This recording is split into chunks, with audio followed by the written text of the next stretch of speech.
தமிழர்களுக்கு எங்கெல்லாம் இந்த பாதிப்புனாலும் என்ன சொல்லிட்டாங்க, தன்னோட அத்தனை வேலையை வந்து நிக்கிற முன்னாடி நின்று தமிழருக்கு உதவி செய்யற அவர் எப்படி கடவுள்னு சொல்றதா, அப்பான்னு சொல்றதா, அண்ணன்னு சொல்றதா எனக்கு தெரியல. திருமாவளவன் அவர்களை அத்தனை பேரும் கைத்தடுங்க, அத்தனை பேரும் ஒரு கைத்துக்கள் கூட இல்லாம இருக்கிறாங்க. ஏன்னா இந்த மாதிரி ஒரு மனிதர் இருக்கிறாலும் தமிழர்கள் நிம்மதியா இருக்கணும்னு நான் நினைக்கிறேன். எனக்கெல்லாம் இடையில ஒரு 10 வருஷம் முன்னாடி தமிழ் பிரச்சனை, தமிழன் இருக்கக்கூடாதுன்னு போது அவர் துணிஞ்சு நின்று எனக்காக போராடி இன்னைக்கு கில்ட காப்பாத்துறது, இன்னைக்கு தமிழ்நாட்டில் தமிழங்கையில் இருக்கு காரணம் அந்த மாமனிதர் தான்.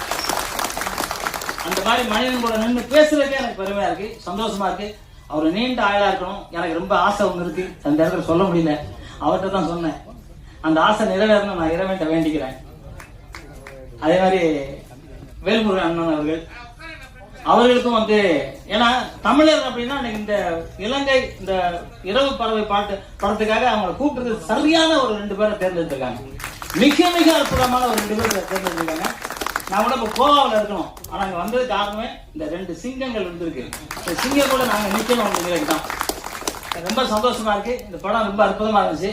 இலங்கை தமிழர்களுக்காக எப்போ அது பிரச்சனை வந்து அத்தனை நேரம் போராடின திருமாவளவன் அண்ணன் அவர்கள்.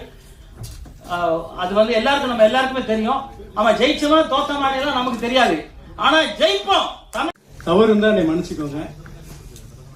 இந்த இரவு பறவை திரைப்படத்தை நான் இந்த ஒரு நல்ல ஒரு கான்செப்ட் எடுத்திருக்கேன். படத்துடைய தலைப்பு இரவு பறவை.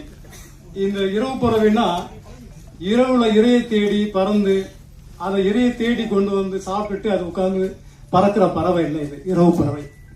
கடல் கடந்து நாடு கடந்து உடமையில விட்டுட்டு உயிர் படைச்சா போதும்னு வறுமையில வாடி தப்பிச்சு தமிழகத்துக்கு வந்து தாய் தமிழ் தொப்புள் கொடி உறவுகளை தேடி வந்து உயிர் படைச்சா போதும்னு வந்து 2 நாட்டுடைய ராணுவத்தையும் கண்ணுக்கு தெரியாம மறைஞ்சு கடைசியா கரை சேர்ந்து வந்து இங்க வாழ்ற மக்களுடைய வலியும் வேதனையும் கடல் பறவையா, அதாவது இரவுல வந்து தப்பிச்சு வருவாங்க. அதனால அந்த இரவு பறவைன்ற அந்த டைட்டில் அதுக்காக வச்சோம். இதுதான் என்னோட ஃபர்ஸ்ட் மூவி. ஸோ இந்த படத்தில் நான் நடிச்சதுக்கு ரொம்ப சந்தோஷப்படுறேன். ஆஸ் அ ஸ்ரீலங்கன் பொண்ணா இங்கே தமிழ் சினிமாவில் கால் எடுத்து வச்சதில் ரொம்ப சந்தோஷப்படுறேன். இந்த கதை கேட்கும்போது நானும் ஸ்ரீலங்கா, இந்த கதையும் அது மாதிரி இருக்கு அப்படிங்கும்போது உடனே எதுவுமே நான் யோசிக்கல, ஓகே அப்படின்னு சொல்லிட்டேன்.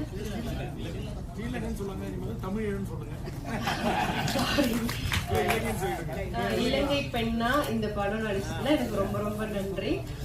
இந்த வாய்ப்பு கொடுத்த director sir, producer sir and co director sir, Kalai sir எல்லாருக்குமே